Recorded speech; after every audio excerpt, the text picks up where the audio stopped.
All right, it's another day, Bellringer fans, and we're here to study, obviously, DNA, and we've been studying the cell cycle. And yeah, what I want you to know, of course, is how the cell cycle is related to the scariest of all English words, cancer. All right, so let's do today's Bellringer. We know cancer is caused by cells, right? It's like when individual cells stop doing what they're supposed to do and they just copy themselves over and over and over. But ultimately, it usually has to do with problems with the DNA or the instructions for those cells. Something's changed about the instructions, and because of that, the cells can't regulate their life cycle.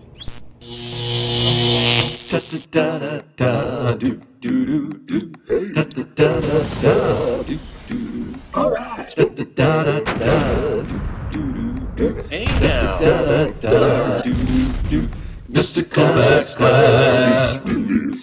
It's Mr. Kovacs class. You might learn on time. It's Mr. Kovacs class. It's interesting too. It's Mr. Kovacs class. And he's super cool. It's Mr. Kovacs class. You know that its cell's typical life cycle has a bunch. Remember the Tai Chi.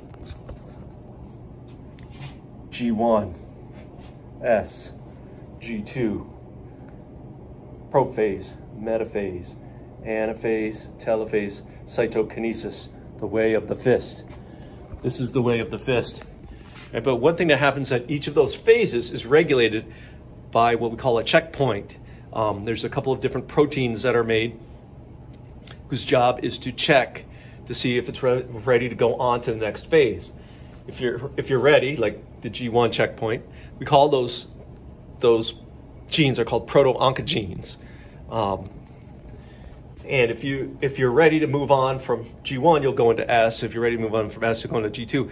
If you're not ready, a couple things will happen. Either that will be delayed until you are ready, or you'll just destroy yourself. All right, so cell's constantly checking to make sure that everything is all right.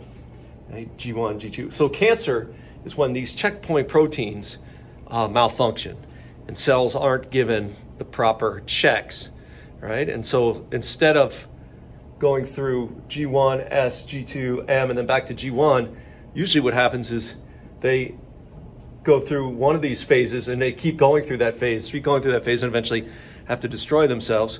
Or if they get to the M phase, then they just keep copying themselves over and over and over and over again. And you get accumulation of tissue. You get a tumor.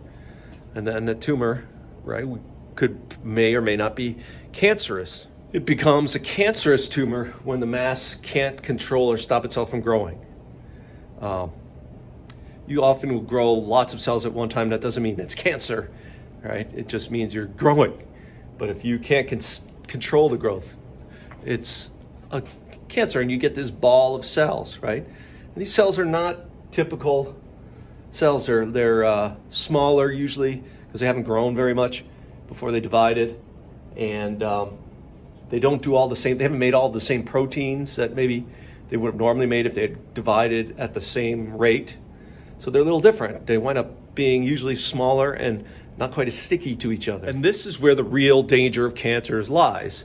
Is that, I mean, obviously, if you get cancer in some places, like your brain or your pancreas, and those cells stop functioning, that's going to be devastating.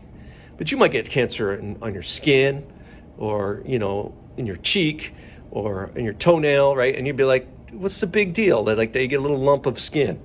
When the cancer becomes a big deal, what makes it such a big deal is that tumors tend to, as they grow, once they bump into blood vessels, some of the little cancerous cells from that tumor fall off and get carried away by the blood. And they get carried all throughout the circulatory system. They're still dividing, even though they're carrying. So you might be one cell might bump into the circulatory system, and as it's traveling through, you know, the heart, vein, arteries, and capillaries, it becomes 2 cells, then 3 cells, then 4 cells, and eventually it becomes such a big clump it gets stuck in a capillary somewhere and keeps growing there, right? Maybe in your brain, maybe in your lungs, maybe in your kidneys.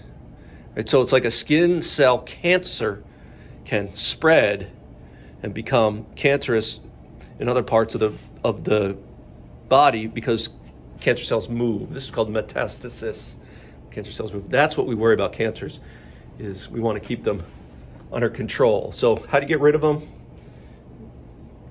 Just make sure you kill all the dividing cells, right? Cut them out, like do surgery, anectomy, or shoot them with high-level radiation to kill the cells, or especially in the case of where it may have spread, you use what's called chemotherapy, where you have drugs that are designed to kill cells that are in mitosis. And so cells that are in mitosis will be killed regardless of where they are in the body. Chemotherapy. And so the cell cycle is related to cancer. In fact, that's what you're going to tell me. How's the cell cycle related to cancer?